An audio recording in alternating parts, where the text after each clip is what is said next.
भजो मुरली मनोहर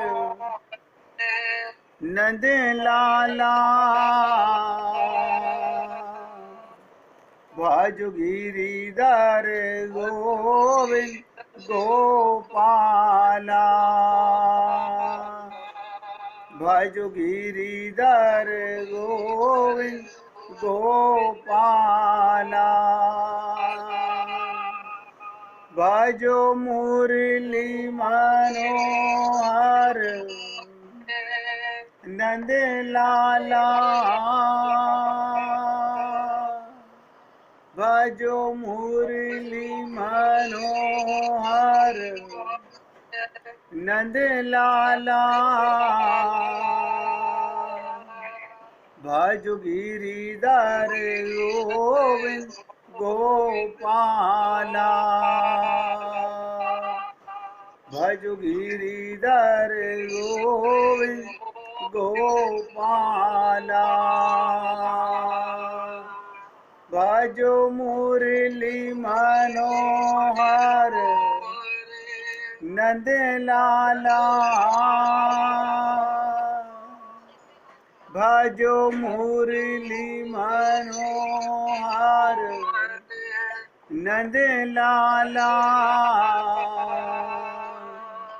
भज गिरिधर गोविंद गोपाला। भज गिरिधर गोविंद गोपाला। बोलिए वृंदावन बिहारी लाल की जय। जय जय श्री राधे। जय जय श्री राधे। सभी भक्तों से निवेदन, बहुत एकाग्रचित होकर सत्संग के प्रत्येक शब्द को हृदयंगम करने का भरसक प्रयत्न कीजिए। अभी तक हमने आप लोगों से निवेदन किया, ये 5 ग्रंथों का सार आपके साथ जो हम चर्चा कर रहे थे, उसमें सबसे पहले था पंच रहस्य। 5 चीज़ें आपको बताई गईं। उन 5 चीज़ों के अंदर आपको अपना पता चला, अपने परमात्मा का पता चला, और ये पता चला कि उस परमात्मा को पाने के लिए जीव को क्या कर रहा है। फिर आपको पता चला कि उसके साधन क्या हैं, भगवत प्राप्ति कैसे होती है। इसके उपरांत हमने 5वीं चीज चर्चा की पंच रहस्यों में कि कौन हमको भगवान से मिलने से रोकता है। ये 5 चीज़ों की आपके साथ खुल के डिटेल में चर्चा की गई। इसके उपरांत अगला चैप्टर आया कि मेरा बंधु कौन, मेरा स्वामी कौन, मेरा मालिक कौन। इसके ऊपर चर्चा चली। इससे भी आगे आज बढ़ने का प्रयत्न करते हैं। लोकाचार्य स्वामी जी की कृपा से उन्होंने नए ग्रंथ का नाम दिया परमेशेखर। परमेशेखर माने हमारे जीवन का सबसे ऊंचा लक्ष्य क्या है। आप सब जानते हैं कि कोई भगवान को पाने का लक्ष्य नहीं बनाता। 99.99% लोग भगवान से संसार पाने का लक्ष्य बनाते हैं। तो ये उच्चतम लक्ष्य तक के सफर का प्रोग्राम है। भगवत प्राप्ति कैसे हो। आप और मतलब सब लोग अगर आत्मा मानते हैं, जानते हैं और 24 घंटे अपने आप को आत्मा अनुभव करते हैं, तो सुनिश्चित है कि आपका लक्ष्य भगवत प्राप्ति का ही होगा। क्योंकि हर अंश अंशी को ही चाहता है।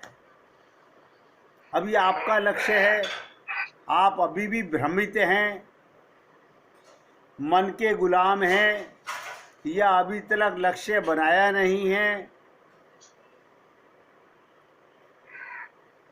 हम कई बार आपसे निवेदन करते हैं, जब आँख खुले तब सवेरा। जिस दिन आप अपने जीवन में ये प्रतिज्ञा कर लें कि बहुत भटक लिए, अब अपने असली लक्ष्य की ओर चलना चाहिए। तो ये क्या है?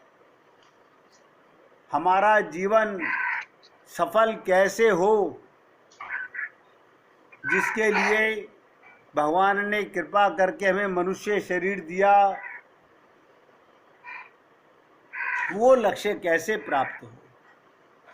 आप और हम लोगों ने अब तक ये समझ लिया कि पूजा कर लेते हैं, जब तप कर लेते हैं, हम मंदिर में चले जाते हैं, भजन कीर्तन कर लेते हैं, मूर्ति का दर्शन कर लेते हैं, क्या इनसे लक्ष्य प्राप्त होगा? विचार करने योग्य बात है। यही कार्य तो करते करते आपको अनंत जन्म हो गए। जब जब आप मनुष्य शरीर में आए, आप मंदिर में गए, मस्जिद में गए, गुरुद्वारे में गए, लेकिन भगवत प्राप्ति तो नहीं हुई। उसका क्या कारण था? क्यों नहीं हुई? कभी किसी ने सोचा नहीं। लोग एक ही बात कह के टाल देते हैं, जब भगवान की कृपा होगी तो भगवान मिल जाएंगे। अरे भगवान ने तो कृपा करके ही दो काम किए हैं, ये मनुष्य शरीर का देना भगवान की कृपा, गुरु का संग देना भगवान की कृपा। कभी अपने आप पर भी कृपा करने का प्रयत्न करें, लेकिन कोई नहीं सोचता।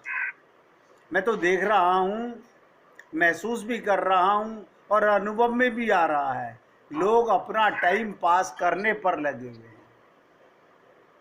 ये हमारा समय, हमारा जीवन कैसे समाप्त हो जाए, बस समाप्ति तक हम अपने शरीर को सुख कैसे पहुंचाएं। लक्ष्य भाड़ चूल्हे में गया। कोई,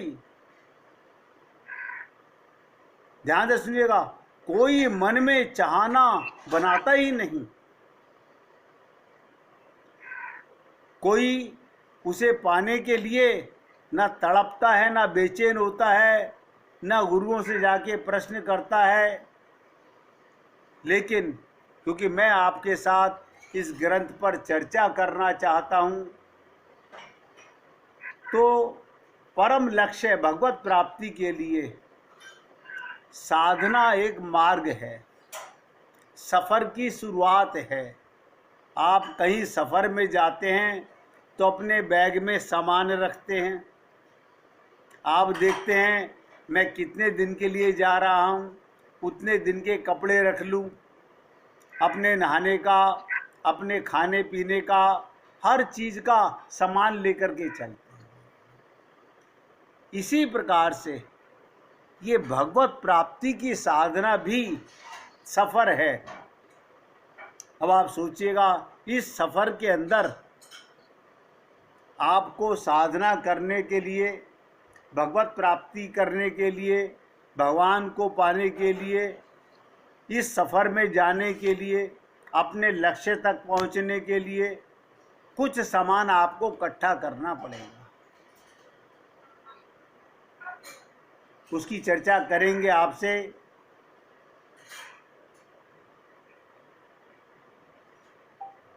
तो कहा कौन सी साधना करें?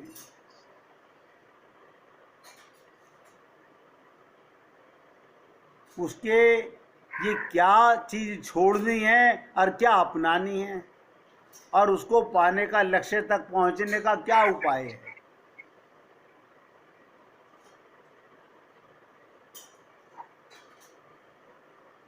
हमारा इस लक्ष्य पर चलने के संकल्प के साथ आप किसी भी तीर्थ स्थान पे जाते हो तो मन में एक भावना होती है, मुझे वहाँ पहुंचकर केवल दर्शन करने की भावना नहीं, भगवत प्राप्ति की, एकाग्रता लेने की। देखिएगा, इस संसार में जो दूसरों को गिराएगा, आवाज नहीं आ रही है?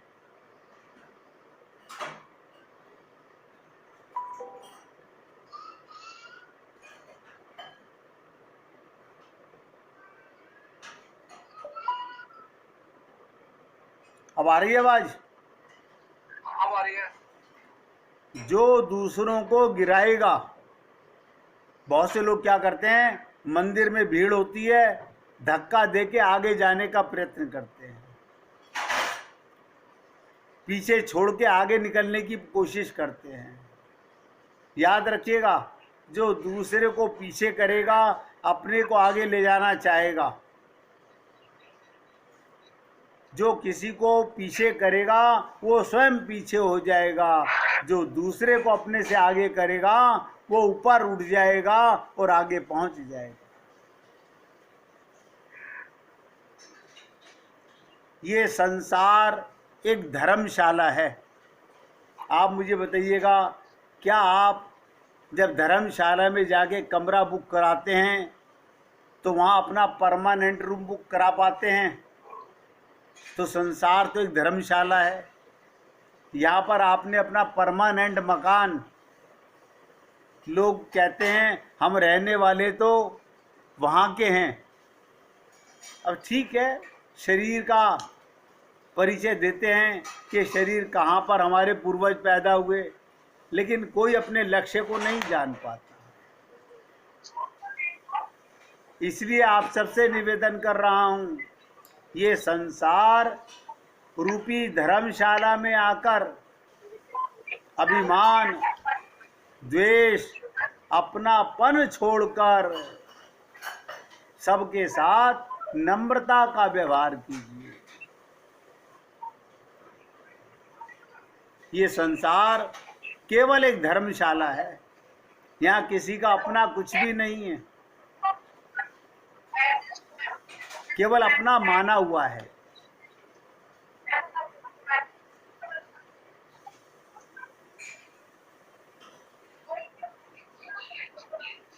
भगवान का नाम स्मरण भगवान के रूप के साथ करो। ये कई बार आप लोगों से निवेदन किया। रामानुज संप्रदाय के संत भी बार बार कह रहे हैं, बिना रूप ध्यान करे जो भगवान का नाम लेता है उसका कोई फल नहीं मिलता। कहते हैं ना, योग्य पिता की आज्ञा से जैसे पुत्र योग्य बन जाता है, इसी प्रकार अगर हमारे जीवन में कोई गुरु हमारा कल्याण करना चाहता है, हमारे असली पिता परमात्मा से मिलाना चाहता है, तो आप परमात्मा को पाने के लिए योग्य आत्मा बनिए। ये सब बातें मैं रोज आपके साथ करना चाहता हूँ और करता भी हूँ और निवेदन भी करता हूँ, लेकिन जो नज़र आ रहा है, तड़प नहीं है भगवान को पाने की, आग नहीं है भगवान को पाने की। ऐसा लगता है कि सत्संग सुनने से हमारा काम हो जाएगा। सबको पता है, कपड़ा लाके आप कपड़ा नहीं लपेटते, उसे सिलाई कराते हैं। आप राशन लाके उसका भोजन बनाते हैं। इसी प्रकार सत्संग सुनने के बाद उसके बाद भी कुछ साधना करनी पड़ती है। इसलिए आपसे आगे के मार्ग पर बढ़ने के लिए हमारा परम लक्ष्य हमें कैसे मिलेगा, पहली चीज तो ये कि हमारा परम लक्ष्य क्या है। अगर आप लोगों ने अभी तक अपना लक्ष्य नहीं बनाया है तो सबसे पहले आप अपना परम लक्ष्य डिसाइड कीजिए कि मुझे भगवत प्राप्ति ही करनी है। मैं अपने लक्ष्य को नहीं पा सका तो वापस 84 लाख योनियों में कुत्ते बिल्ले गधे बनाया जाऊंगा। देखिए, हम वो भूल जाते हैं कि हम किन योनियों में जाने वाले हैं। इस बात का मन में कभी मलाल नहीं होता। अगर लक्ष्य बना लिया है तो लिख लीजिए हमारी बात को, भगवत प्राप्ति से आपको कोई नहीं रोक सकता। उसके लिए क्या करना पड़ेगा?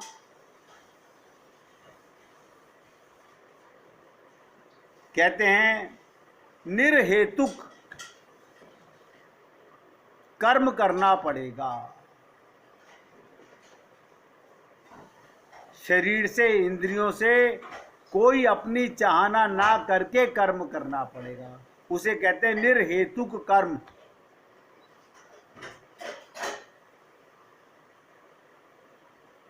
जो व्यक्ति अपना कोई चाहना संसार में रखता है वो संसार को ही पाता है। जिसका कोई संसार में पाने का लक्ष्य नहीं होता, केवल भगवान को पाने का ही लक्ष्य होता है, वो आगे बढ़ जाता है।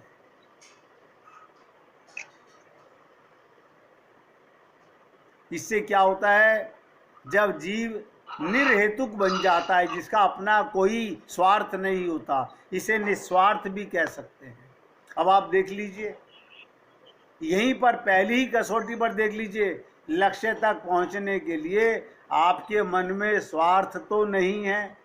अगर झांक कर देखेंगे तो आईना मन झूठ नहीं बोलेगा। आप अपने आप से झूठ कैसे बोल सकते हैं?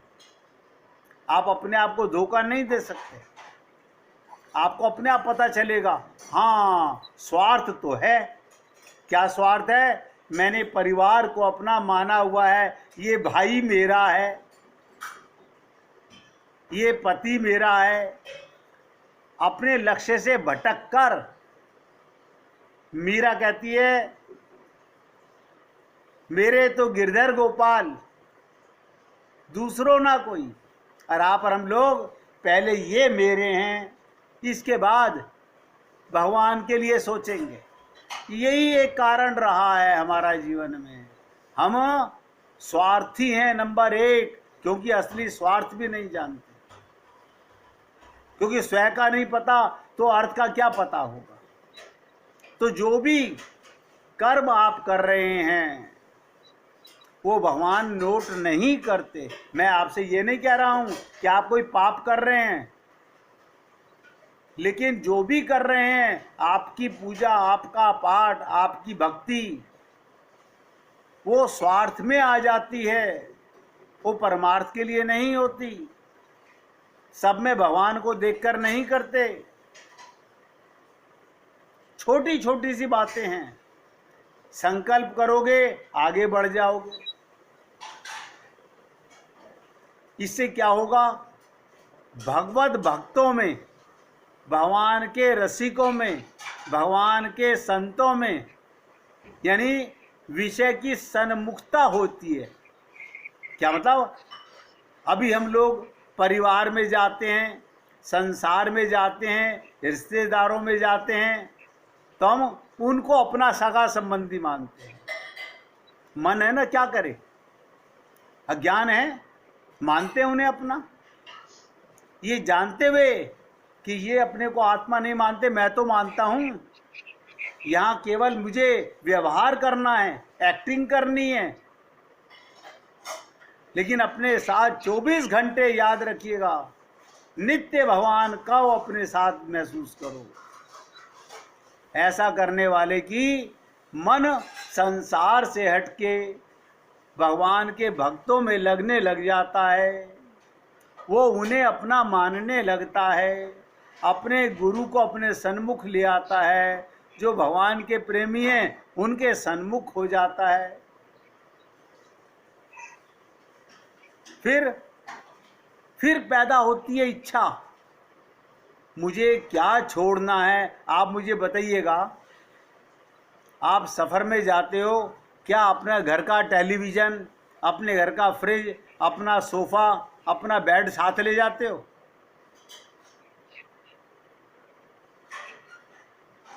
ये छोड़ के आगे सफ़र में उतना ही सामान लेके जाते हो अक्सर लोग कहते हैं पहाड़ पर चढ़ाई के लिए बैग उठाना पड़ेगा, कम से कम सामान ले जाओ। वहाँ कोई शादियाँ नहीं हो रही हैं कि 50 कपड़े लेके जाने हैं मेरे को। कम से कम हमारे गुरुदेव कहते थे 3 वस्त्रों में मैं पूरा विश्व भ्रमण कराता हूँ। 3 वस्त्रों में। और आप और हम लोग स्वयं जानते हैं क्या क्या इकट्ठा कर लेते हैं ले जाने के लिए। तो ये सोचो भगवत प्राप्ति के लिए त्याज्य छोड़ने वाली क्या चीज है,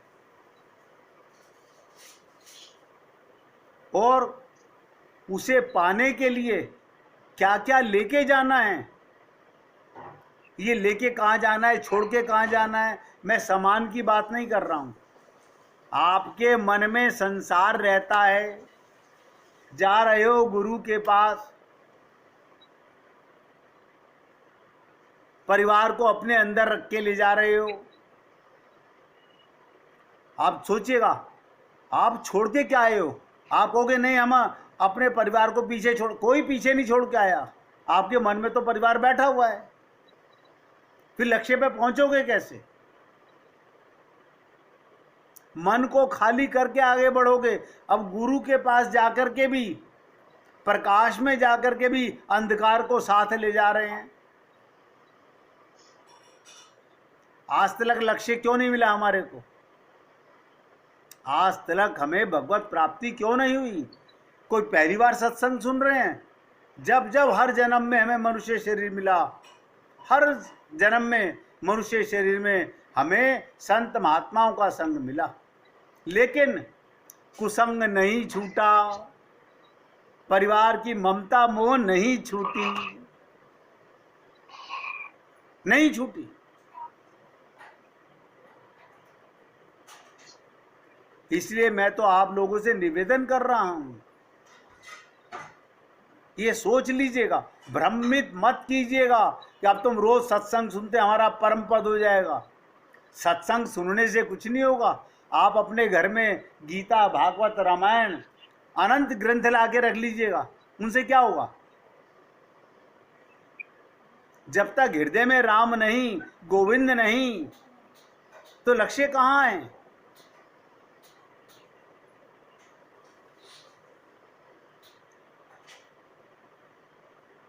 इससे क्या होता है, क्या छोड़ना है और क्या साथ ले जाना है।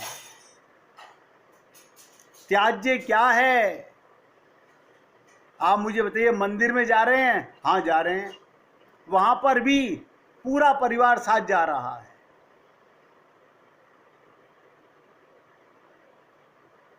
वहां जाके मंदिर में भी बातें कर रहे हैं। पहली बार तो मैं बेटे के साथ आया था, उससे पहले मैं अपने पति के साथ आया था, उसके बाद में बहन के साथ आया था। बताओ, भगवान के पास नहीं जा रहे। मन में रहती दुनियादारी और बगुला सा ध्यान लगाते हैं।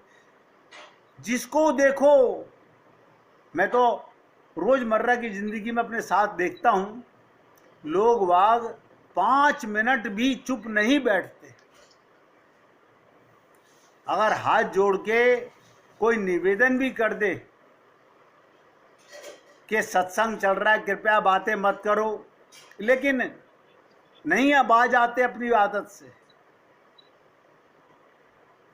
उन्हें आदत है कुछ ना कुछ संसार की चर्चा बिना करे मन टिकता नहीं।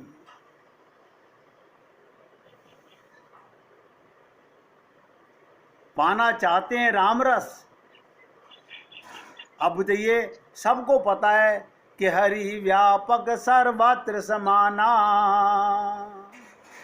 भगवान सब जगह, सब समय, हर पल, हर क्षण, हर काल में सबके साथ में है, लेकिन मिल नहीं रहा। कोई तो कारण होगा ना।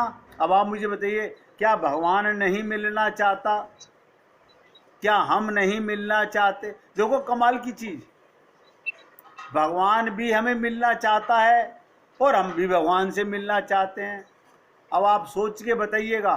पहले 1 मिनट कीर्तन कीजिए, फिर आगे चर्चा करेंगे।